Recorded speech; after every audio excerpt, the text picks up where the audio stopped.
कि सेल हमारी जो बॉडी है किससे बनी होती है, सेल से बनी होती है। किससे बनी होती है, सेल से कोशिकाओं से बनी होती है। और छोटी छोटी कोशिकाएं मिलकर हमारी पूरी बॉडी के अंदर क्या करती है, पूरी बॉडी का निर्माण करती है। ठीक है, तो जो हम सेल के बारे में बात कर रहे हैं, बेसिक चीज के बारे में बात कर रहे हैं, अपन जानते हैं कि ये एक स्मॉलेस्ट यूनिट है। ठीक है, क्या है, स्मॉलेस्ट यूनिट है किसकी, हमारी बॉडी की। हमारी बॉडी की स्मॉलेस्ट यूनिट है स्ट्रक्चरल रूप में और फंक्शनल रूप में। फंक्शनल रूप में, ठीक है, हमारी बॉडी की सबसे छोटी स्ट्रक्चरल और फंक्शनल यूनिट होती है, उसको सेल बोलते हैं। ठीक है, इस चीज के बारे में तो सबसे पहले हमने इस चीज के बारे में तो सबसे पहले बताया गया था। किसने बताया था सबसे पहले इस चीज के बारे में? साइंटिस्ट थे जिनका नाम था रॉबर्ट हुक। क्या नाम था उनका? रॉबर्ट हुक नाम के क्या थे, साइंटिस्ट थे। उन्होंने क्या किया था, इस सेल के बारे में, सेल की डिस्कवरी के बारे में बताया था। उन्होंने सबसे पहले डेड सेल जो होती है ना, जो मृत कोशिका है, उस मृत कोशिका के बारे में उन्होंने क्या किया था, डिस्कवरी की थी। मृत कोशिका के बारे में सबसे पहले बताया था। ठीक है, तो यहाँ पर सेल के बारे में उन्होंने बताया था रॉबर्ट हुक ने। सेल की यदि हम बात करें तो सेल, रॉबर्ट हुक ने तो क्या किया था, डेड सेल्स के बारे में बताया था। यहाँ पर दो क्वेश्चन आए होते हैं कि सबसे पहले डेड सेल के बारे में किसने बताया था? डेड सेल के बारे में बताना वाला कौन था? Robert Hooke. यहाँ पर हम बोल सकते हैं सबसे पहले सेल की डिस्कवरी किसने की? रॉबर्ट हुक ने। और किसमें की? डेड सेल में। लेकिन अपन बोले कि भाई लिविंग सेल के बारे में, फर्स्ट जो लिविंग सेल के बारे में सबसे पहले किसने खोजा था? लिविंग सेल के बारे में सबसे पहले किसने बताया था? तो लिविंग सेल के बारे में सबसे पहले बताया था एंटोनी वैन ल्यूवेनहॉक, साइंटिस्ट थे। ठीक है, इन्होंने अंडर माइक्रोस्कोप सबसे पहले सेल के बारे में रॉबर्ट हुक ने बताया था, डेड सेल्स में बताया था।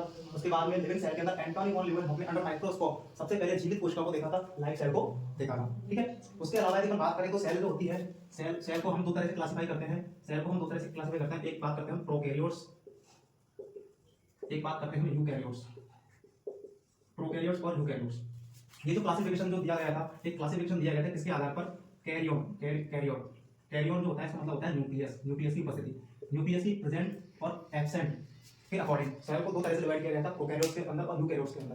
प्रो का मतलब होता है एक तरह से एब्सेंट, ठीक है, और यू का मतलब होता है ट्रू मतलब होता है कि सच बात है, यानी यहाँ पर प्रेजेंट है। ठीक है, क्या प्रेजेंट है? न्यूक्लियस प्रेजेंट है। ठीक है, तो दो तरह से सेल को डिवाइड किया गया था, प्रोकैरियोट्स और यूकैरियोट्स, जिसके अंदर केंद्र की उपस्थिति, न्यूक्लियस की उपस्थिति के आधार पर उसको दो तरह से डिवाइड किया गया है। एक में सेल प्रेजेंट होती है, दूसरे में सेल प्रेजेंट नहीं होती है। ऐसी कौन-कौन सी ऑर्गेनिज्म है, ऐसे कौन-कौन से ऑर्गेनिज्म जिनके अंदर प्रोकैरियोट टाइप की सेल पाई जाती है, या ऐसे कौन-कौन से ऑर्गेनिज्म जिनके अंदर यूकैरियोटिक सेल पाई जाती है। ठीक है, प्रोकैरियोट्स के अंदर अपन बात करें तो जैसे कि बैक्टीरिया जो होते हैं, डिफरेंट बैक्टीरिया है, साइनोबैक्टीरिया है, और कौन-कौन से होते हैं बैक्टीरिया? साइनोबैक्टीरिया हो गया, एक होता है माइकोप्लाज्मा। ठीक है, ये तीन तरह के ऑर्गेनिज्म होते हैं। इनके अंदर क्या होता है? प्रोकैरियोट टाइप की सेल पाई जाती है। ठीक है, जबकि यूकैरियोट्स के अंदर कौन आता है? अपन ह्यूमंस आते हैं। जैसे कि अपन ह्यूमंस को क्या बोला जाता है? एनिमल बोल सकते हैं। एनिमल्स के अंदर अपन को कैटेगराइज किया जाता है एनिमल सेल की बात करें अपन। उसके अलावा हेलमिन्थीज होते हैं, कौन होता है? हेलमिन्थीज होते हैं। उसके अलावा फंगाई, ठीक है, protozoa animal cell, helminthes, fungi, protozoa ये होते हैं। ठीक है, ये सारे किसके अंदर आते हैं? Animal cell. और क्या होता है? Plant cell. ठीक है, तो ये सारे किसमें आते हैं? यूकैरियोट्स के अंदर आते हैं।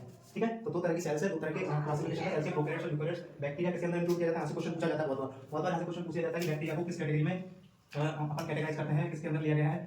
प्रोकैरियोट्स के अंदर। बहुत बार पूछा था माइकोप्लाज्मा क्या है? प्रोकैरियोटिक सेल है, यूकैरियोटिक सेल है। ठीक है, बहुत बार पूछा जाता है फंगाई किसमें आते हैं, प्रोटोजोआ किसमें आते हैं। ये सारे क्वेश्चन यहाँ पे हो सकते हैं, राइज हो सकते हैं, जो कि हम लोग अपना ध्यान में रखना है। ठीक है, अब यहाँ पर एक क्वेश्चन बनता है कि भाई बैक्टीरिया है, फंगाई है, प्रोटोजोआ है, एक ऑर्गेनिज्म होता है वायरस। कौन होता है? वायरस को किसमें इंक्लूड किया जाता है? वायरस को किसमें इंक्लूड किया जाता है? ये तो पता होना चाहिए। वायरस वो पूछ ले आपसे कि वायरस जो है प्रोकैरियोटिक सेल है, यूकैरियोटिक सेल है या नहीं है, क्या है। तो ध्यान रखना, वायरस जो है, वायरस क्या होती है? नॉन सेलुलर क्या होती है? ऑर्गेनिज्म होता है। वायरस जो होता है नॉन सेलुलर ऑर्गेनिज्म होता है। इसके अंदर हैव नो सेल्स, इसके अंदर कोई सेल नहीं होती है। ये रेप्लिकेट करने के लिए क्या करता है? रेप्लिकेट, या फिर ऐसे लिख सकते हैं does not replicate it's found. ये खुद क्या करता है? रेप्लिकेट नहीं करता, अपने आप में रेप्लिकेट नहीं करता, तो उसके अंदर सेल नहीं होती। सेल नहीं तो सेल डिवीजन नहीं होता, रेप्लिकेशन कहां से करेगा? ठीक है, तो ये क्या करता है? रेप्लिकेट यूज करता है किसका? Use host cell to replicate.